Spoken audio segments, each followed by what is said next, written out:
Hi everyone, welcome to my channel. It's Nikki here, and it's time to do week 3 of the hashtag Seek, Gather, Create. If you pop over to Instagram, you'll find out all about this fabulous challenge where you are given 4 prompts and you have to create something, absolutely anything that you like. I've chosen to do collage simply because I have my creative journal, which I do my daily diaries and stuff in, but I also like to use up some of the extra pages and do challenges just like this one. So the prompts that we are working with this week are something red, a leaf, something smooth, and a repeating element. Now, you'll see down the track the sort of colour range and tones that I wanted to do this whole project with, and I could not find background paper that appealed to me. So I decided to get my stencil out and create my own background for this one.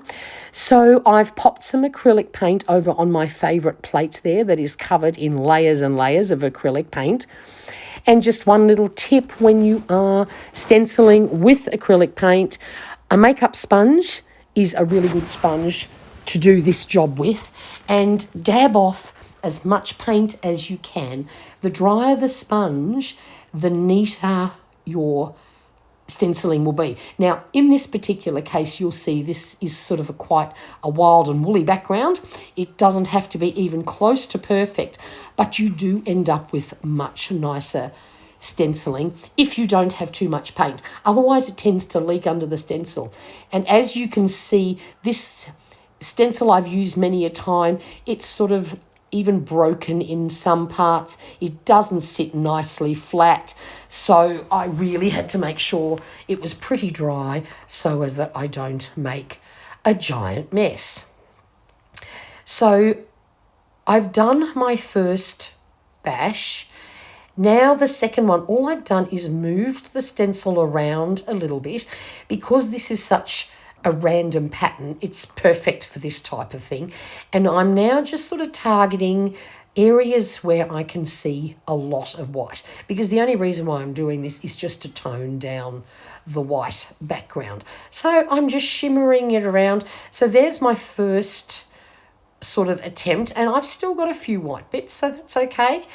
What I'm going to do is change paints. I grabbed 2 different greens. One was relatively dark, the other one a little bit lighter. And I'm going to do exactly the same thing. I'm literally just popping the stencil down and then heading to all the spots where I can see a lot of white. I'm not trying to cover every bit of white. I don't think that's necessary, but I want to have pretty good coverage. So I'm using the 2 tones. I'm making sure I go right up to the edges, and of course, you know, having half leaves and things, but who cares? I want to make sure I don't sort of have a white border around it. And I'm just dabbing away merrily. The beauty of this is I'm not trying to do it perfectly. I just want to create a bit of interest for the back of this page. So I think I've just about had enough. I don't want it to be completely green. So there we go. There's our backdrop. And oh, look, I can see it's a little bit white there on the left. I think we might just have to add a tiny bit more, because otherwise it's a bit too bright. So we'll just, as you can see, it just random. It doesn't matter. Again, I'm not after perfection. Just having some fun stenciling away here. It's a really quick and easy way to create an interesting background. And I'm just having a sticky beak under there to make sure the edges aren't too white. And I think we're pretty much done here. I think that will do. So I'm going to let this dry for a little while. I just don't want to start gluing on wet paint, but acrylic paint dries really quickly. So I will be back very shortly. So, pardon me, I gave it about half an hour to dry. It's perfectly dry now. And I decided to make this easy. I was going to pick one of my Daphnes Diary, of which I have many. And while I was eeny, meeny, miny, mowing which one shall I pick, I saw this gorgeous red toadstool on the cover, and I went, right, that's the magazine I'm going to pick. We all know Daphnes Diary is full of gorgeous images. I'm going to find everything I need in one magazine. Sometimes I spend ages going through all my stash, and I went, no, don't have time for that. So let's keep it simple. So to the left, you can't see them. I have fussy cut out all sorts of pieces. Every single one of them came from the same magazine. This was an autumn issue, so lots of orange and red autumnal tones, even though, of course, we're in winter and about to head into spring. Doesn't matter. I have quite a few pieces which I'm now just going to gently glue around the edge. None of these are the actual pieces for the prompts required, but I had to fill the page, sort of. So I just thought, I cut out all these little bits, and I'm just going to glue down all these little bits around the edge before I put all the main things on. And I've gone for really random things, like that one there I've just popped down is actually a picture of a plate, but I love the colours in it, so I thought, oh, that'll do. A watercolour orange segment, why not? Again, going with all these lovely red and orange tones, and then you'll see soon, I do add a little bit of blue just to add a bit of a more pop of colour.